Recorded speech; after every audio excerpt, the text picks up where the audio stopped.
All right, back at the third grade. Templates, third grade, multiplication, concept, and application. Directions.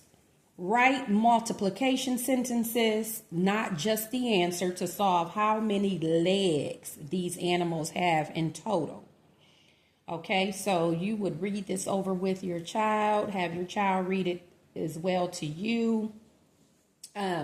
7 horses. Well, we have to first think about how many legs does a horse have. A horse has 4 legs. So if we've got 7 horses, that's 7 groups of 4. So 7 times 4, okay, which is 28. Okay. 5 ducks. Well, a duck has only 2 legs, and therefore that was 5 groups of 2, which is equal to 10. So when they say multiplication sentences, this is what they mean. 7 times 4 equals 28. Okay. 8 horses and 6 ducks. Well, we're going to be combining some answers here. All right. So 8 horses would be a group of 8 times 4. Get that answer. And then we're going to add that to the answer of 6 ducks, okay, which is 6 times 2, because a duck only has 2 legs, okay? So we're going to add those. So 8 times 4 is 32. 6 times 2 is 12. Now, if your child can't answer those multiplication facts, statements, and they can't answer those quickly, you have them draw circles such as this, okay, and have them count every dot. So if you've got 8 horses, that would be, the circle could represent the horse, and each horse has 4 legs, so you will put 4 dots in each circle and have them count those dots. Okay, so this represents the horses. I'll put H for horses and then D for ducks. We have 6 ducks, so we would do 6 circles, each circle representing a duck, and we would put 2 dots in each circle. All right, so again, that's how you would illustrate that, and then have your child count all the dots. They can skip count 4, 8, which at third grade they probably aren't skip counting by 4s, but they can skip count by 2s. 2, 4, 6, 8, 10, 12, 14, 16, 18, 20, 22, 24, 26, 28, 30, 32. Okay?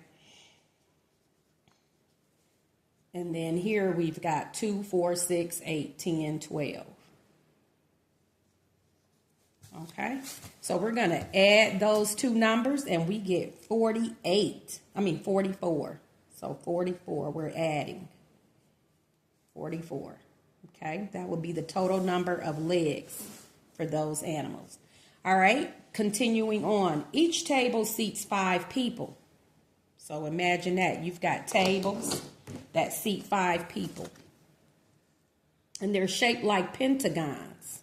So that's more or less like a house shape. It has 5 sides. Okay. Now, because the table is shaped like pentagon, how many tables do you need to reserve for a party of 63 people? Party of 63 people. Okay. So let's go ahead and count. Let's see how many tables we would need. Well, we've got 5, 10, 15, 20, 25. We would continue to draw more houses, or pentagons, if you will. 30, 35, 40, 45, 50. Oh, we got to continue to draw more. How about that? 55, and then here is 60.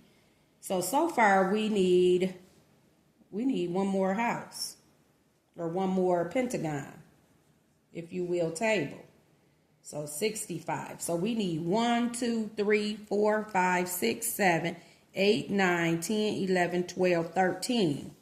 Now remember, we're not dividing just yet. So 13. We need 13 tables. The question is, how many tables? 13 tables. Let's always make sure we understand the question that is being asked.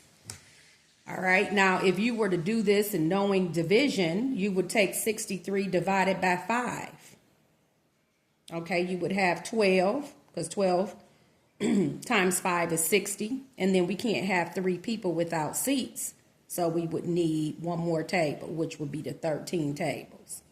Okay. All right. So again, if we were to do that, we would have 63 divided by 5, which is equal to 12 and a remainder of 3. Now they would get to division shortly, but it's not just yet. So you would have them draw this to illustrate how many tables they would have. Each pentagon represent a table, and have them put 5 under each one. You know, they're counting by 5s. Now, actually, I skip counted by just, writing the actual answer as I skip counted by 5, but really each table represents 5. So you could just put 5 underneath, or just have them go ahead and skip count by 5s, 5, 10, 15, 20. But if each pentagon has 5 underneath, you still would be skip counting, if you will. 5, 10, 15, 20, so forth and so on. Okay. But illustrations and drawing things out really does help. Okay. Especially when beginning to learn the concept of things. Okay. A menu has liver and onions, my favorite, yummy, for $16, and vegetable wild rice soup for $5. Okay. So I'm going to go ahead and erase this off of the back side of another template. Remember, these are laminated thick, and they are great for reusing. We're not wasting a lot of paper. Basically, you just keep replenishing dry erase markers, which you could get from the dollar store. Okay. All right. So a menu has liver and onions for $16. I'm going to put L and O for $16. And then they've got this soup for $5. Okay. We write down what we know. How much would it cost is the question. Let's underline that. How much would it cost to buy 4 plates of liver? So that's 16 times 4. Remember, the whole purpose of this template and assignment is concept and application. So the concept of multiplication, and then applying that to word problems. And then 5 bowls of vegetable wild rice soup. So 5. Okay. So again, here we are adding multiplication sentences again, just as we did above in letter C when we had added the total number of legs for 8 horses and 6 ducks. Okay. So 16 times 4. There's a template also that that we just completed. So we've got 16 times 4. You can have them use the template. Remember, write it out. 4 times 6 comes first, then 4 times 1. Okay, so that's the order that we're multiplying. Bottom, right to left times top, right to left. Next grade, level 4th grade, they're going to be multiplying 2 digits by 2 digits. Okay, and again, depending on your child, you may want to introduce that at 3rd grade level. Again, it depends on your child. 4 times 6 is 24. Carry the 2, bring down the 4. 4 times 1 is 4, plus 2 is 6. So this is $64. And then this is $25. 5 times 5 is 25. We're going to add those, and we get $89. So that's how much it would cost for 4 plates of liver and onions and the wild rice soup. Okay? $89 is your answer. Okay? Yana is packing hats. She has 60 hats to pack. Each pack must contain 5 hats. How many packs does Yana need?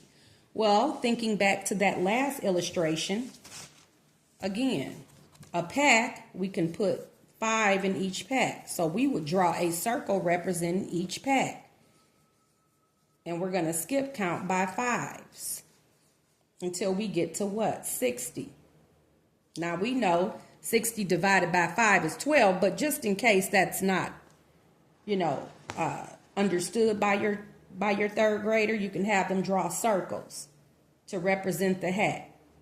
We have 60, 5, 10, 15, 20, 25, 30, 35, 40, 45, 50, 55, 60. We don't need that pack.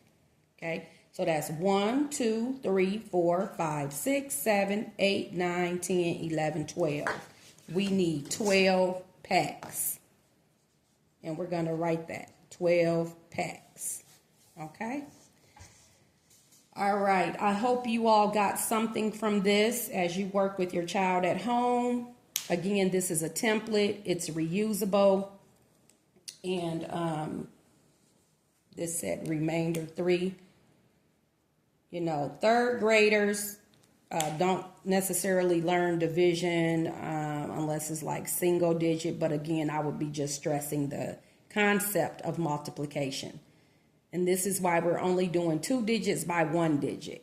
Okay, 2 digits by 2 digit, that's more or less a 4th grade standard, or a standard for 4th grade. Okay? All right, making math count. On to the next.